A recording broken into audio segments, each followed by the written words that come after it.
दयालु छोले भटूरे वाले की कहानी। एक समय की बात है, एक छोटे से गांव में बलदेव नामक व्यक्ति रहता था। वह एक बड़े ही दयालु और उदार मनुष्य थे। उनके दो बच्चे थे, एक बेटा अर्जुन और एक बेटी शक्ति। बलदेव एक बहुत गरीब व्यक्ति थे, जो अपने परिवार और मित्रों को पालने के लिए रेलवे स्टेशन में कुली के रूप में काम करते थे। हर दिन वे बहुत सारी मेहनत करते थे ताकि उनके बच्चों को रोजी रोटी की कुर्बानी न देनी पड़े। जैसे जैसे दिन बीतते गए, उनकी उम्र बढ़ने लगी और उन्हें रेलवे स्टेशन में भारी बोझ उठाने में कठिनाई होने लगी। एक दिन स्टेशन मास्टर ने उन्हें देख लिया और उनके कुली लाइसेंस को रद्द कर दिया। वह उनके काम का अंतिम दिन था, रेलवे स्टेशन पर कुली के रूप में काम करने का। उन्हें अपनी पत्नी को यह सब बता नहीं पाए, क्योंकि उन्हें उससे भी अधिक दुखी और बेचैन देखने की चिंता थी। उस रात उनकी गरीब परिवार प्रेमी पत्नी ने रात के खाने के लिए स्वादिष्ट छोले भटूरे बनाए।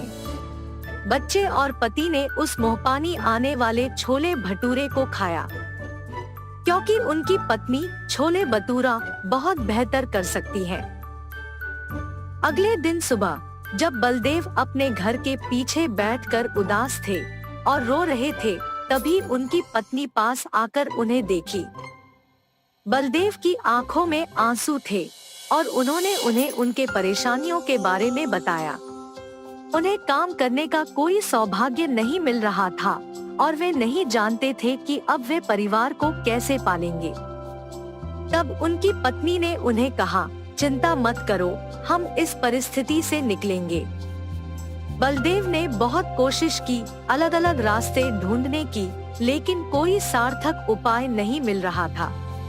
उन्हें तो यह भी नहीं पता था कि उन्हें क्या करना चाहिए और अपनी परेशानियों का सामना कैसे करें। एक दिन उन्हें गांव के बाजार में घूमते हुए एक चिंता में देखा गया। उसके मन में एक विचार आया, क्या वह भी बाजार में कुछ कर सकते हैं। वह तुरंत ही एक पुरानी और छोटी वाहन खरीद लिया, जिससे वह छोले भटूरे बेचने का व्यापार शुरू कर सकते थे। उन्होंने बाजार में छोले भटूरे की दुकान खोल दी। उनकी मेहनत और दयालु और सस्ते तरीके से उन्हें अत्यंत प्रसिद्ध किया।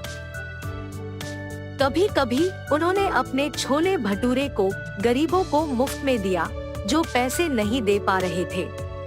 उन्होंने छोले भटूरे की कीमतें भी बहुत ही कम रखी, जिससे लोग उनके पास आते और उनके उपायों को पसंद करते। बलदेव की अद्भुत मदद करने और स्वादिष्ट खाने के वजह से वे दयालु छोले भटूरे वाले के रूप में विख्यात हो गए। लेकिन उनके विपक्षी बाजार में एक चालाक व्यक्ति ने उन्हें चुनौती दी और उन्हें धीरे धीरे मारने का सोचा, जिसने विभिन्न गुंडों को भेजकर उनके व्यापार को समाप्त करवाने का योजना बनाई। जिस दिन उन्होंने व्यावसायिक दुश्मन के गुंडों को अपने पास आते देखा, वे खुद ही उन्हें मुफ्त में छोले भटूरे खिला दिए। उन्होंने दया की भावना से और अपनी मेहनत के फलस्वरूप उन्हें प्रायः अपनी दुकान पर आने लगे। धीरे धीरे दयालु छोले भटूरे वाले ने गांव और आसपास के कई गांवों में ख्याति प्राप्त की। उनके छोले भटूरे की महक लोगों को खींचती थी और वे उन्हें स्वादिष्ट भोजन का आनंद उठाने लगे। वे उनके समर्थन में एकजुट हो गए और अपने भोजन के लिए सिर्फ बलदेव के पास ही जाने लगे। चालाक व्यक्ति अपने समर्थनियों को बनाकर व्यापारी द्वारा बलदेव का सामर्थ्य खत्म करने का प्रयास करते रहे, लेकिन उन्होंने उन्हें दयालुता से स्वीकार कर लिया और उन्हें भी छोले भटूरे खिला दिए। चालाक व्यक्ति की साजिश बेनकाब हो गई और उन्हें अपने दुकान को बंद करने के लिए बाजार से हटाना पड़ा। उसके बजाय बलदेव का व्यापार और भी तरक्की करने लगा। वह गांव के आसपास के कई गांवों में ख्याति प्राप्त कर बहुत प्रसिद्ध हो गए।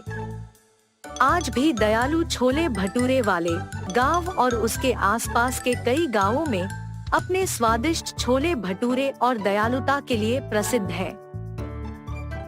उनकी मेहनत, दयालुता और सस्ते भोजन के अपार प्रेम से उन्हें व्यापारी बनाने वाले बाजारी चालाकों ने अस्थायी रूप से अपना व्यवसाय खो दिया। उनकी कहानी सभी के मन में एक उदार और दयालु व्यक्ति बनने की चेतना